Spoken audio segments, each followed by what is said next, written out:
Muito bem. Meus irmãos, nós vamos começar hoje uma série sobre ansiedade, depressão e problemas emocionais. Queria só dar uma pequena introdução aos irmãos, né? No ano de 2015, eu tive a oportunidade de ser inserido nesse mundo do aconselhamento bíblico. E eu tive a oportunidade de fazer um curso de aconselhamento bíblico lá na cidade de Fortaleza.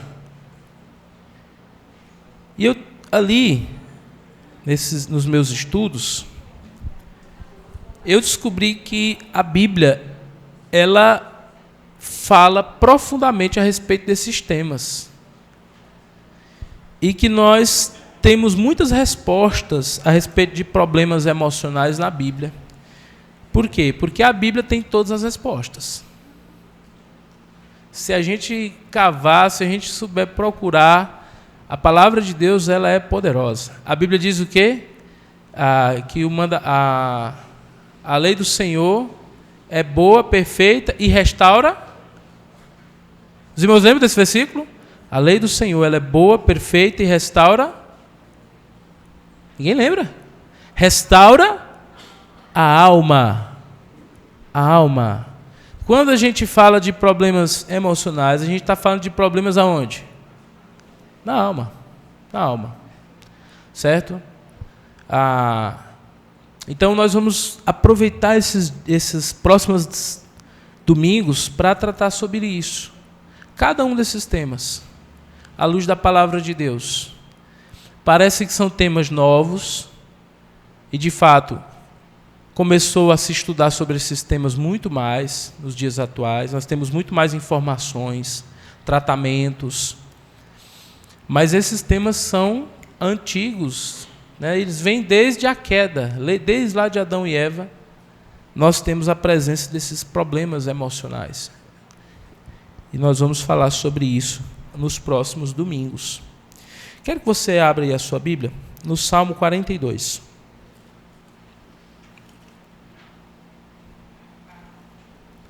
Salmo 42.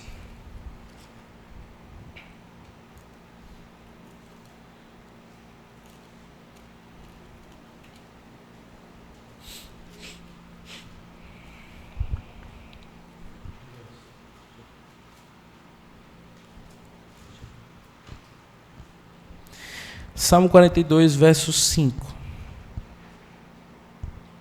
que é que nos diz a palavra do Senhor? Porque você está abatida, ó minha alma, e porque se perturba dentro de mim, espera em Deus, pois ainda o louvarei. A Ele, meu auxílio, e Deus, meu.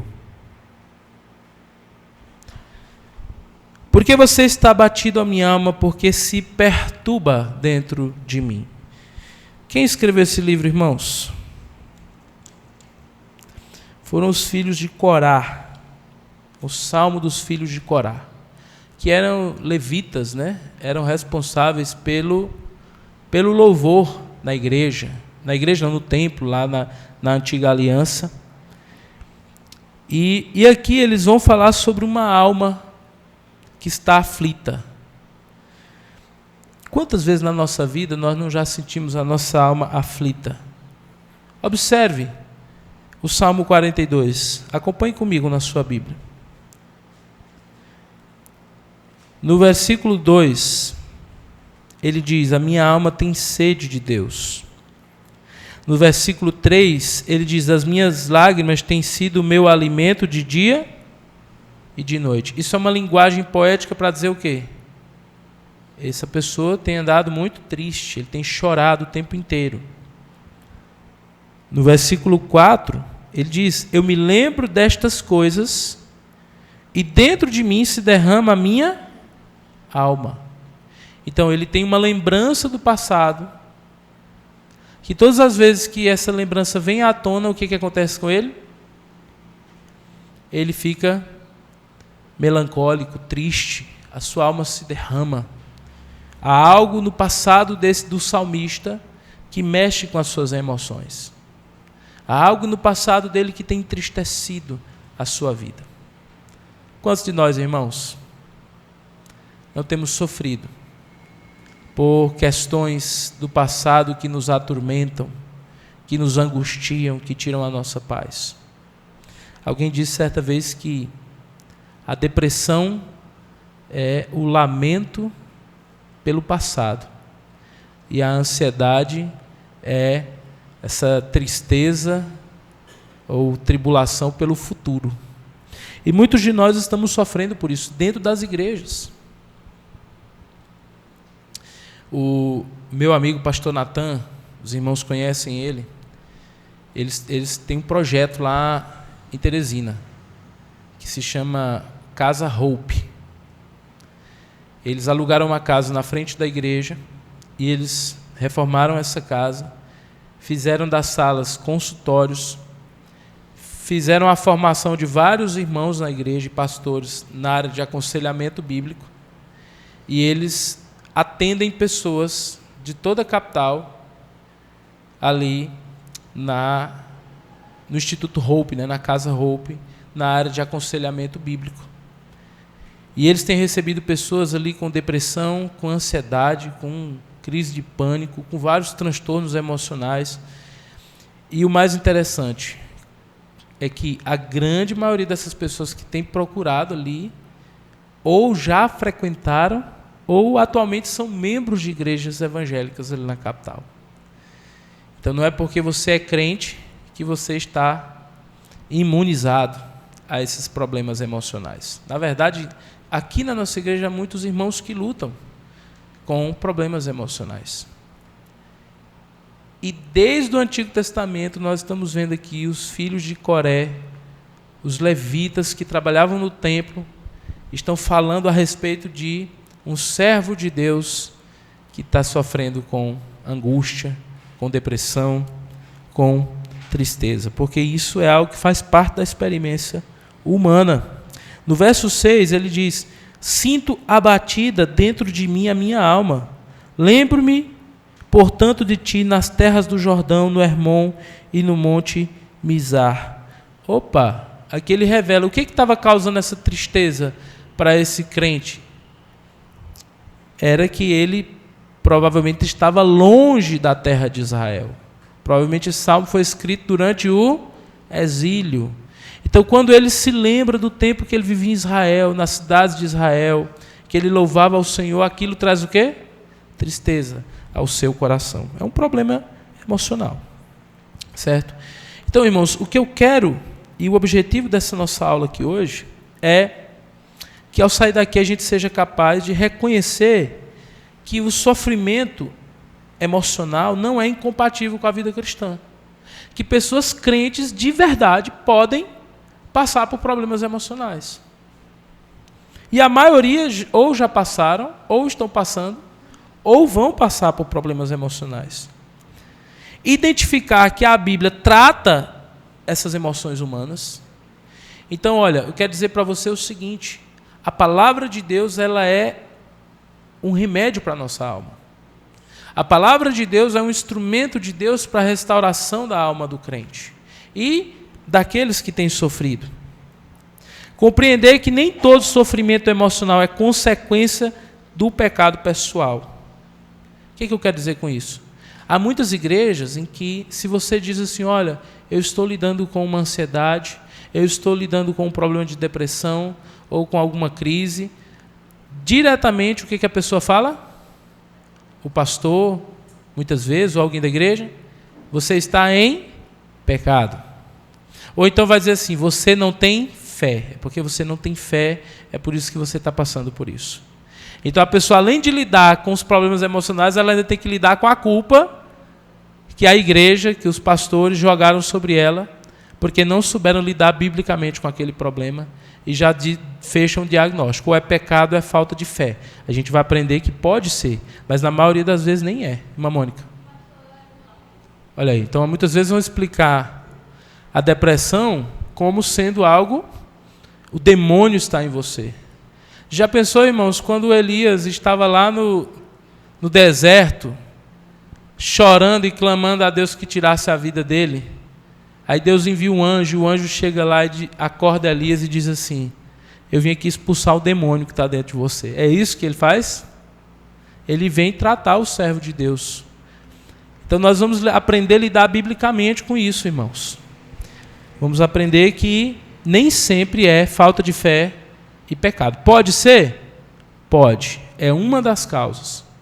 Mas na maioria das vezes nem é. Não tem relação com isso, tá bom? E desenvolver esperança na suficiência da Bíblia para enfrentar esses problemas emocionais e assumir o compromisso de ajudar os irmãos que sofrem. Como igreja, nós temos que ajudá-los. Tá bom? Então, irmãos, antes da gente entrar no conteúdo de hoje, nós vamos fazer uma dinâmica, mas eu vou pedir que nós sejamos rápidos nessa dinâmica, porque o nosso conteúdo é longo hoje. Tá?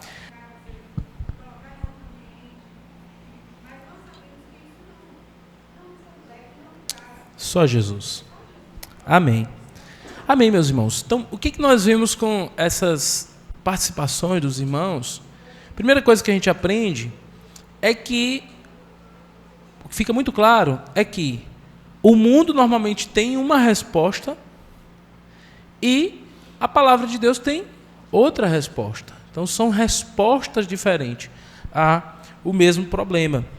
E o que nós devemos questionar diante disso é: nós estamos ouvindo mais as respostas da palavra de Deus ou as respostas do mundo?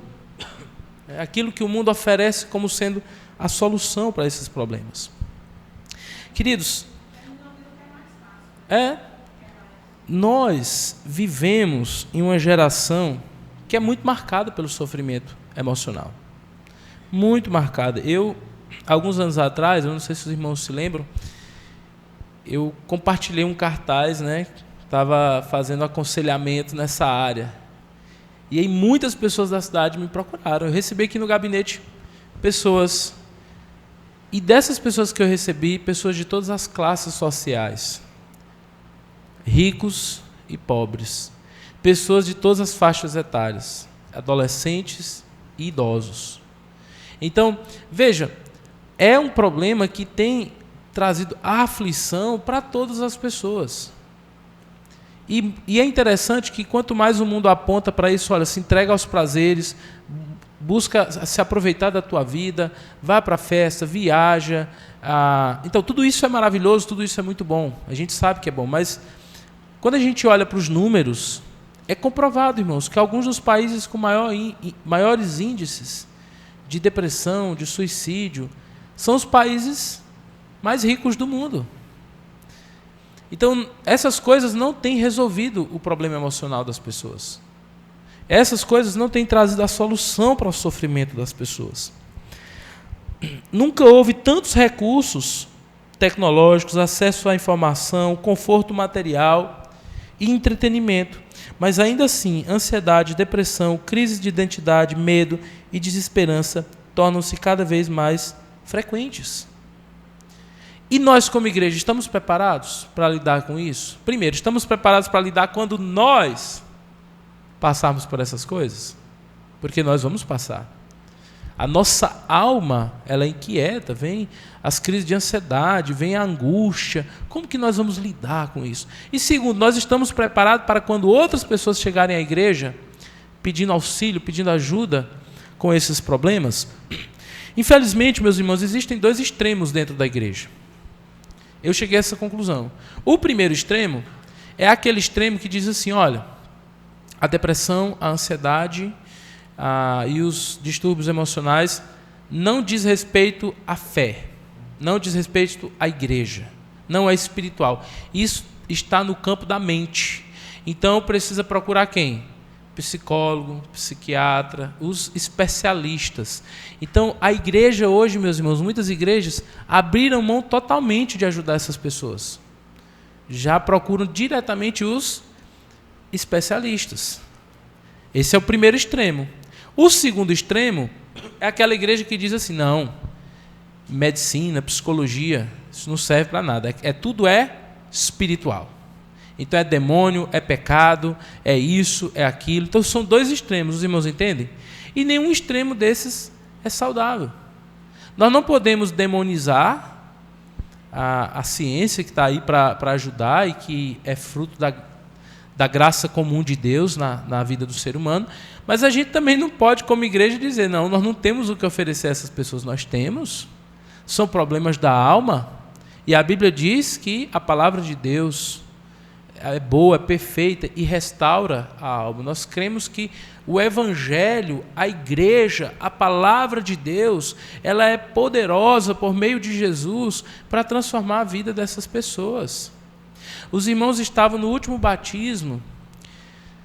Nós tivemos o testemunho da irmã Rosinha. Quantos viram lá o testemunho da irmã Rosinha? O testemunho da irmã Rosinha me marcou muito, porque o que ela falou no testemunho? Eu estava depressiva, eu estava sem alegria de viver. E Jesus restaurou a minha alegria de viver. Jesus me trouxe esperança de novo. Que testemunho maravilhoso, irmãos. Então, o Evangelho ele é poderoso para dar esperança para as pessoas. A Bíblia, meus irmãos, não ignora o sofrimento humano. Ela registra homens e mulheres profundamente angustiados. Por exemplo, Jó. A gente viu Jó, no capítulo 3 de Jó, ele lamentou a sua dor. Sofreu demais. Elias, 1 Reis 19. Estava lá no Monte Carmelo, viu o fogo descer, orou, o fogo desceu sobre os profetas, sobre o holocausto, foi lá e matou todos os profetas de Baal, com grande poder, com unção, e aí é ameaçado pela Jezabel, e ele foge, e aí de repente ele está chorando e pedindo a Deus para tirar a própria vida. Outro exemplo, Jeremias. Jeremias, irmãos, é conhecido por muitos como o profeta chorão. Ele escreveu um livro na Bíblia, inspirado por Deus, o livro de Lamentações, só para falar do seu lamento, do seu sofrimento diante do pecado de Jerusalém. Davi escreveu diversos salmos de aflição.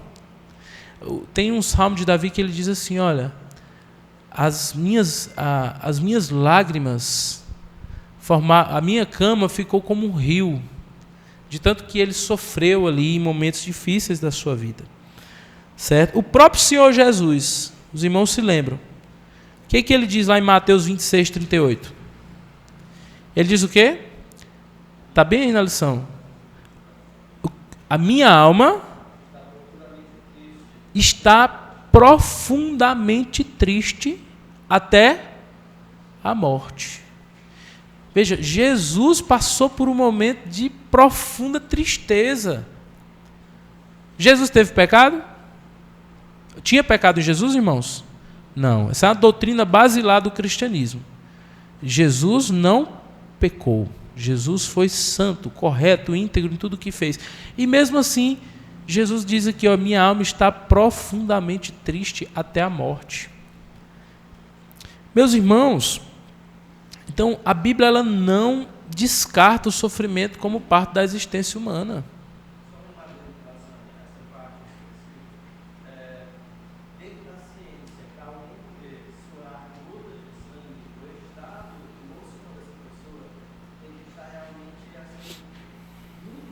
Perfeito. É chamada hemodorese.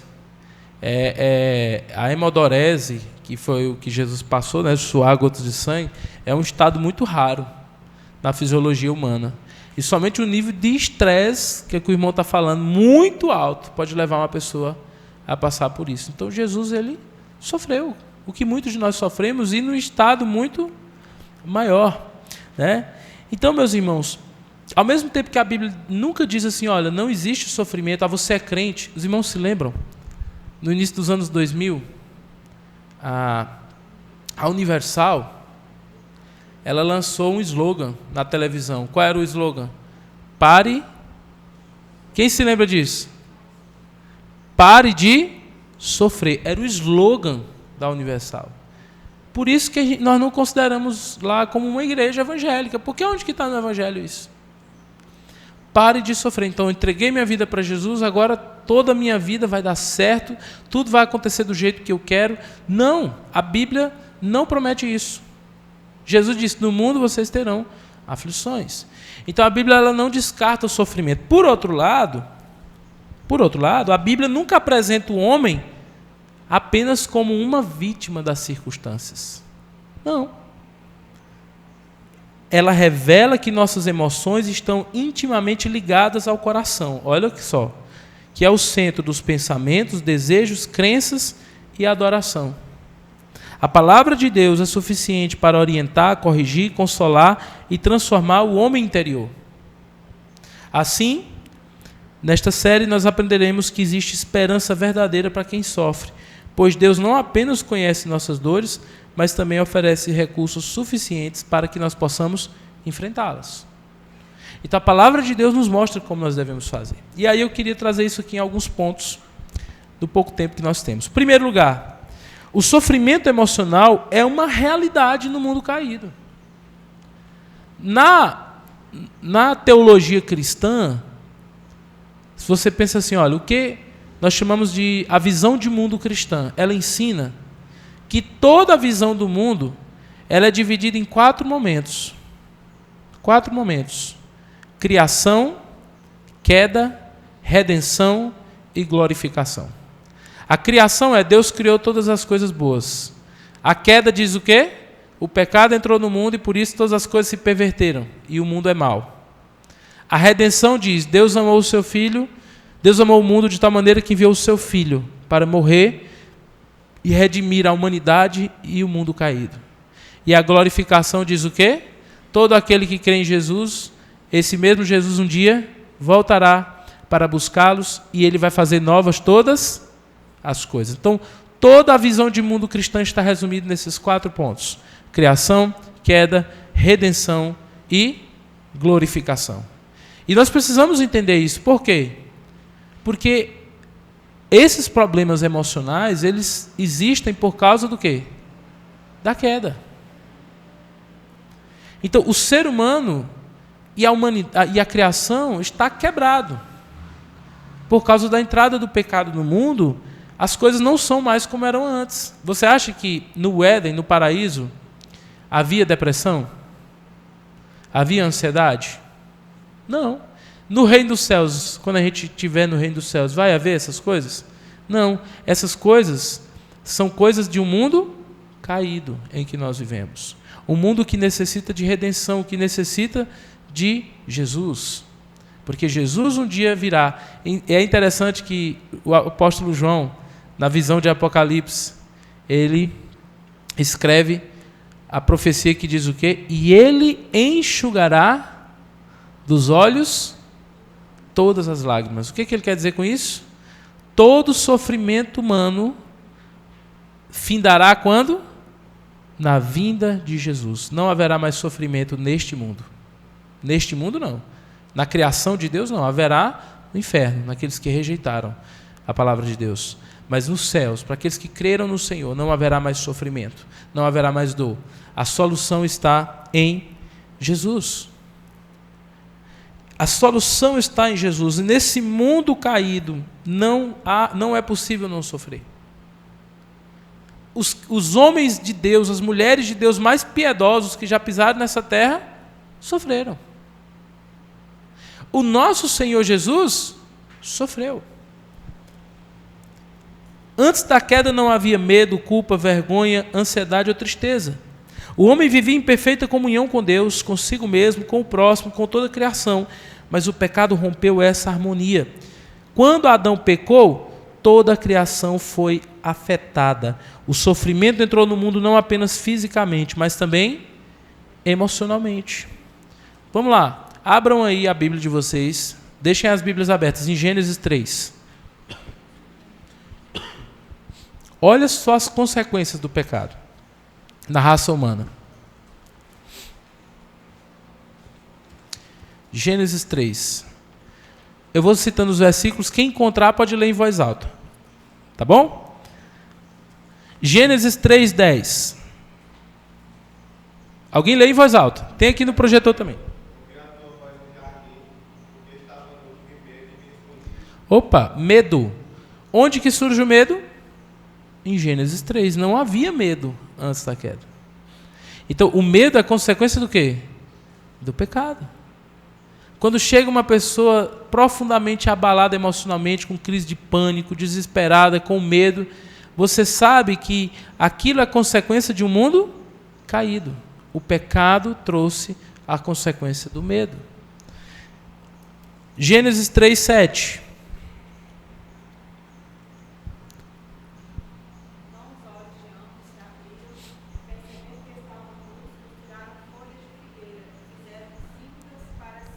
Pronto, vergonha. A vergonha. Gênesis 3, 7. Havia vergonha antes? A pessoa se sentia envergonhada? Não.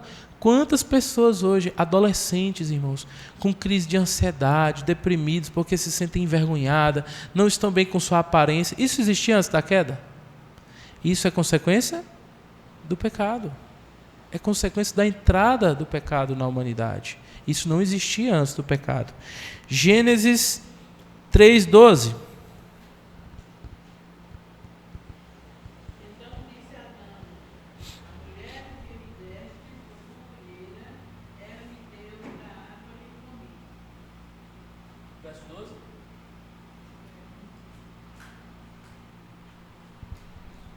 Certo? Então, veja aqui, meus irmãos. A ideia aqui é o seguinte.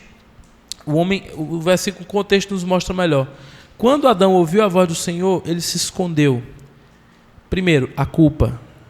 Mas segundo, quando ele foi confrontado pela palavra de Deus, o que ele fez? Responsabilizou quem? A mulher.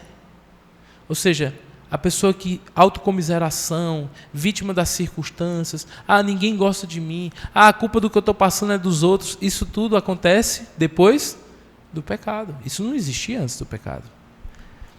Outra passagem, Gênesis 3,16.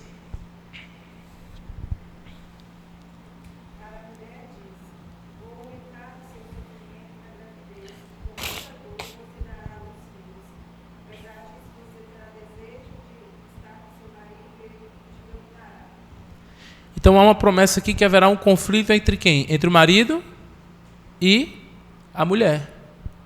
A ideia de que há um conflito aqui, de desejos entre o marido e a mulher. Isso existia antes da Bíblia, conflitos? Quantas pessoas estão sofrendo por conta de conflitos? Isso não existia antes do pecado. O pecado também, os conflitos entram na humanidade. Inclusive, esse conflito começa quando Adão joga a culpa para quem? Para Eva. Quando ele deveria, na realidade, protegê-la. E logo no capítulo 4, nós vemos o quê? O primeiro homicídio da Bíblia. Caim vai lá e mata Abel. Motivado pelo quê? Inveja. Então, todos esses problemas emocionais, eles são, depois da queda, eles são consequências do pecado, de um ser humano quebrado, distanciado de Deus. Ficamos aí. O sofrimento emocional, portanto, não faz parte da criação original de Deus, mas da condição caída da humanidade. Certo? Romanos 8 ensina que toda criação geme aguardando sua redenção. Isso significa que o sofrimento emocional existe porque vivemos entre o já da redenção, já fomos salvos, amém? Somos crentes, mas ainda nós não passamos pela glorificação. Então nós estamos aqui, somos crentes, entregamos nossa vida para Jesus, mas a gente ainda sofre as consequências do pecado porque a gente ainda não entrou na promessa. A gente ainda não está no reino dos céus. Então até lá, até mesmo os crentes mais piedosos, eles continuam experimentando limitações físicas, tentações, enfermidades, perdas, aflições. Portanto, sofrer emocionalmente não significa estar vivendo em pecado. Significa viver num mundo quebrado pelo pecado. Quebrado pelo pecado. Segundo lugar, a Bíblia não ignora as emoções humanas. E aqui tem um ponto. Quando a gente olha para as histórias da Bíblia, a Bíblia não esconde as crises. A Bíblia não esconde os pecados. A Bíblia não esconde as dificuldades dos servos de Deus. Pelo contrário, ela revela, ela mostra Homens e mulheres que experimentaram intensas emoções. Sabe, o próprio Davi diz, porque está abatido a minha alma. Observe que Davi não conversa apenas com Deus, ele conversa consigo mesmo. Parece que ele crê em Deus, ele confia em Deus, mas a alma dele está indo em outra direção. Quantas vezes? Quantas vezes não acontece com a gente? A gente conhece a palavra, crê em Deus, mas a gente está com medo. A gente está ansioso. É uma luta que Davi está travando com sua própria alma. E isso pode acontecer conosco. Certo? E é interessante que Davi, ele conversa consigo mesmo. Em vez de permitir que seus sentimentos governem sua vida, ele confronta sua própria alma com a verdade de Deus. Lá no Salmo 42, ele diz assim, espera em Deus. Parece que ele está confrontando a alma dele com a palavra de Deus. E é interessante, irmãos, quando uma coisa que eu tive, uma crise de ansiedade, no ano de 2012. Isso tem 14 anos. E uma coisa que me ajudou a vencer aquelas crises de ansiedade foi, sabe o quê? Vou dizer para os irmãos, memorizar versículos. Memorizar versículos. Eu saí daqui, eu acordava com palpitação, chorando de noite. Cheguei a pedir um irmão que me levasse na emergência no hospital, em altas horas da noite. Tive uma crise de ansiedade enorme. Meus pais me levaram para Paulistana, de lá fomos para a cidade de Petrolina. Passei no neurologista, passei em outro médico lá, pedi uma bateria de exames e tudo mais. Quando recebi os exames, tudo ok. Ele disse para mim, você está com ansiedade, me deu uma receita, eu voltei com essa receita. Comecei a tomar esse remédio. Mas o que me curou não foi o remédio. Eu comecei a memorizar alguns versículos. Lembro de Mateus capítulo 6. E todas as vezes que a ansiedade vinha, eu fazia como Davi, conversava com a minha própria alma. E me lembrava da palavra de Deus, das promessas de Deus, do que Deus tem para mim. E Deus me deu a graça de superar. Não é fácil. Mas nós temos que crer que a palavra de Deus nos ajuda, irmãos. Ela é poderosa e restaura a alma. Elias, meus irmãos, nós vimos o que acontece com ele. Ele está ali. Depois de vencer os profetas de Baal, agora ele sente medo, desânimo e desejo de morrer. Mas aí Deus visita ele. E o que é que Deus faz quando visita ele? Visita Elias. Primeira coisa que Deus faz, os irmãos se lembram? O anjo está ali, ele faz o quê? Uma refeição para Elias. E é aquilo que os irmãos falaram aí, né? Porque nosso corpo, ele é algo que foi criado por Deus integrado. Então, quando nós precisamos cuidar do espírito, precisamos, mas nós também precisamos cuidar do nosso corpo. Quando nós não nos alimentamos direito, especialmente quando nós não dormimos direito. O texto diz que Elias dormiu e comeu. Quando nós não dormimos direito, quando a gente não se alimenta direito, isso atinge também a nossa vida emocional. Irmão Wagnaldo.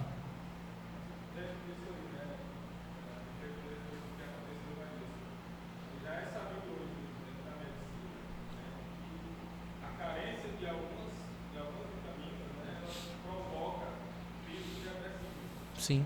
A vitamina B12, por exemplo, pessoas que têm carência de vitamina B12 têm tendência a ter crises de ansiedade, de depressão, de vontade de beber suicídio, por carência de vitamina. Perfeito.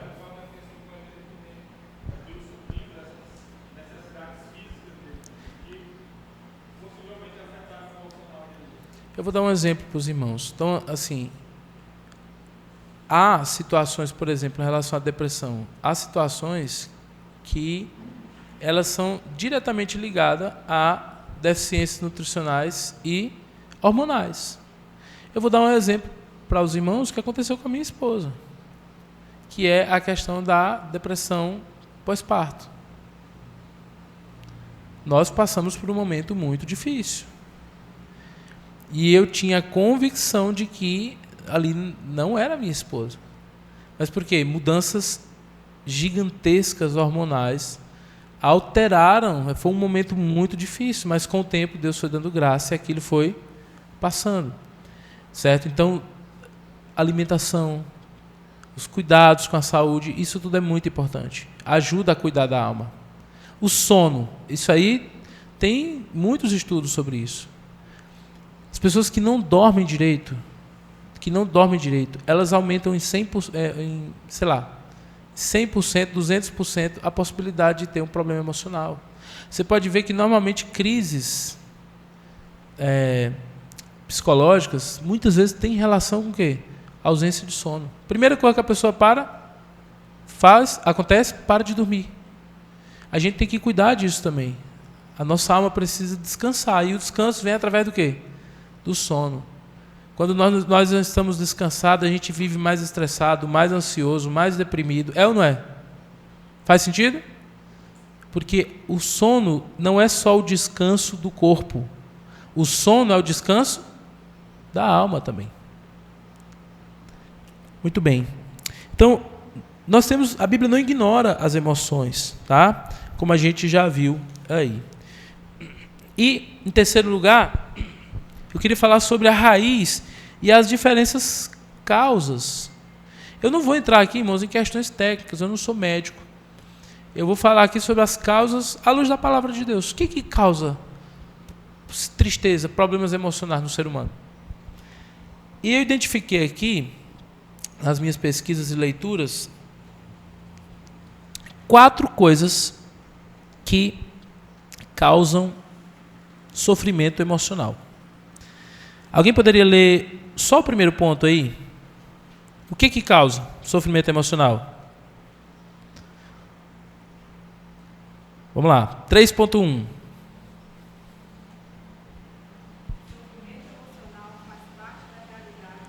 Mas leio o tópico. Ah, tá. O tópico. Uhum. É o sofrimento decorrente da queda. Estamos aqui mesmo. Então, o sofrimento decorrente da queda. Ou seja, depois que a humanidade caiu, depois do pecado, sempre haverá o quê? Sofrimento. Por quê? Porque toda a criação foi afetada. Um exemplo, envelhecimento.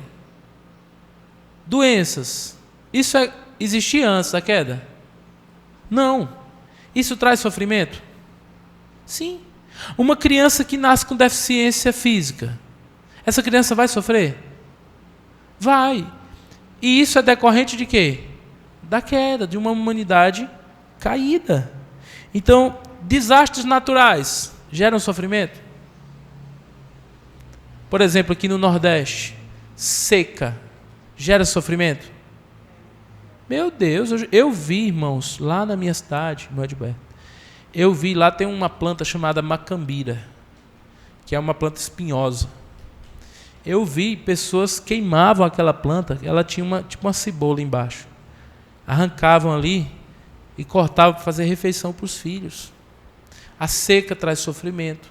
A gente viu agora recentemente na Venezuela, terremoto. Isso aí é consequência da queda. Então, os catástrofes naturais, isso traz sofrimento. Esse mundo, ele está caído. Enquanto Jesus não voltar e restaurar esse mundo, haverá sofrimento. Certo? Segundo. Ponto. Sofrimento causado pelo pecado pessoal. Eu disse que nem todo sofrimento é consequência de que a pessoa está com pecado, mas às vezes acontece. Por exemplo, um homem que adultera, ele não destrói sua família? Ele não traz sofrimento para a vida dele, para a vida da família, dos filhos? É sofrimento causado pelo pecado. O pecado, ele traz sofrimento, certo? Embora nem todo sofrimento emocional seja consequência do pecado, a Bíblia ensina que existem situações em que o pecado não confessado produz angústia na alma. Olha só. Salmo 32, 3, o salmista diz: enquanto calei os meus pecados, envelheceram os meus ossos pelos constantes gemidos todo dia. Ou seja, um pecado não confessado, ele pode levar ao quê? Depressão. A pessoa se sente com tanta culpa, com tanto remorso, que ela pode entrar num estado de depressão, de ansiedade, e aquilo é causado por um problema espiritual, que é o quê? Pecado não confessado. Acontece. E às vezes, quando a pessoa está numa situação dessa, só o fato de confessar o pecado, ela já é o quê? Liberta. Liberta. Certo?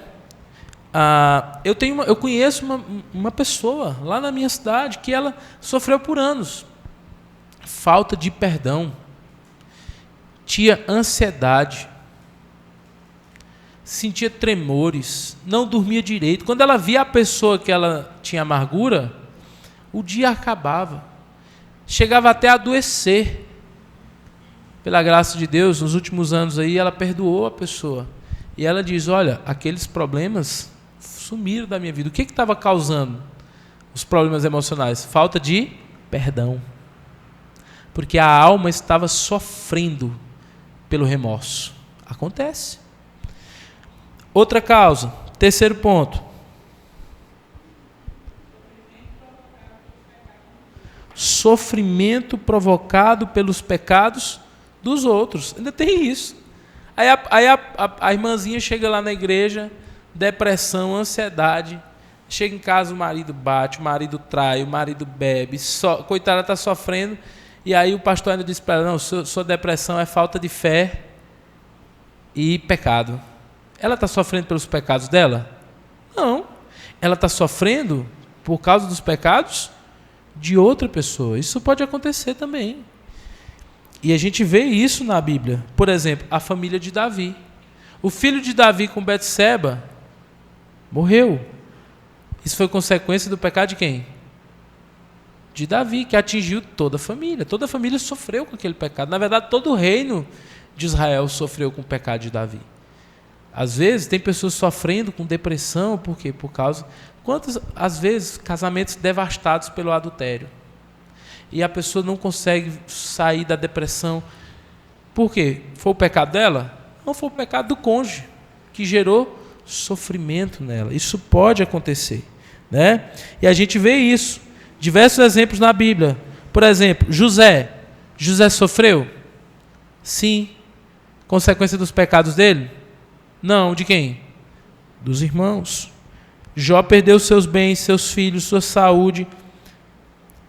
Consequência dos pecados dele? Não.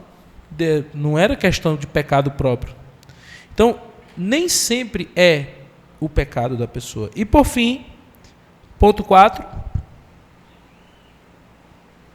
O que diz aí? Ainda tem isso.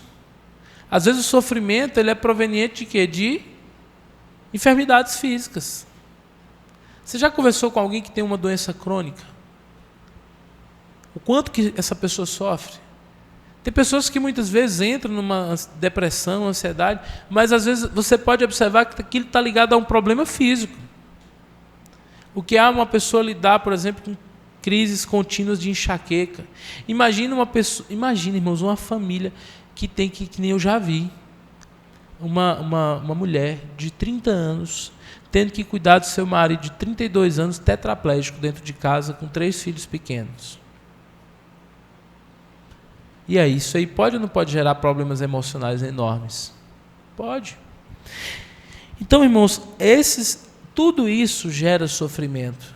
E enquanto nós tivermos esse mundo caído, nós vamos lidar com o sofrimento. Mas eu quero concluir dizendo que há esperança para quem sofre, porque Deus age por meio da sua palavra. Romanos 15:4 afirma, pois tudo quanto outrora foi escrito, para o nosso ensino foi escrito, para que pela perseverança e pela consolação das Escrituras, nós tenhamos o quê? Esperança. Irmãos, a palavra de Deus, ela traz, só nesse texto aqui diz que ela traz o quê? Consolação e esperança. Uma pessoa com problemas emocionais, ela precisa disso. Ela precisa de consolo para aquele momento e de esperança para o futuro. E quem que traz isso? A palavra de Deus. Meus irmãos, a palavra de Deus, ela revela a soberania de Deus. Ela confronta pensamentos pecaminosos. Ela consola os abatidos, ela fortalece a fé, ela orienta as nossas decisões, ela renova a nossa mente. E o Espírito Santo utiliza as Escrituras para transformar o homem. A Bíblia apresenta Cristo como suficiente para sustentar o crente em meio ao sofrimento.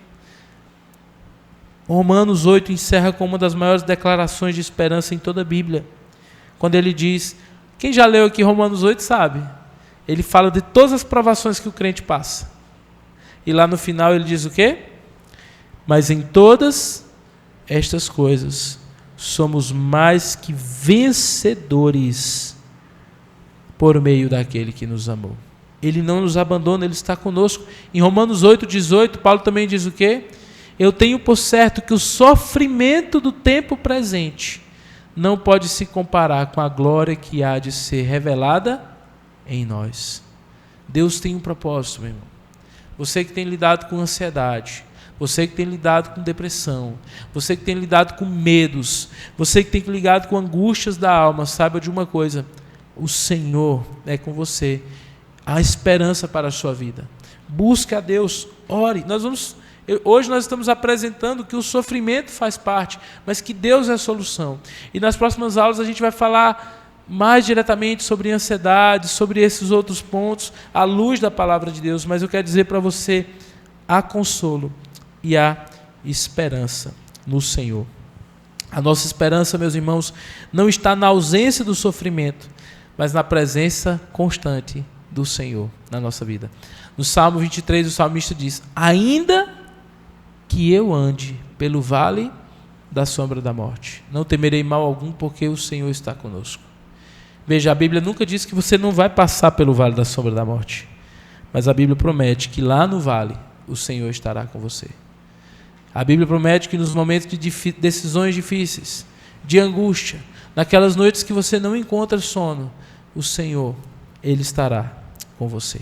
E Ele vai te ajudar, Ele vai trazer consolo, e Ele vai trazer esperança para a sua vida. Meus irmãos, e por fim, não vou ter tempo de trabalhar esse ponto, mas os irmãos depois meditem em casa no ponto 5, o papel da igreja no cuidado dos que sofrem.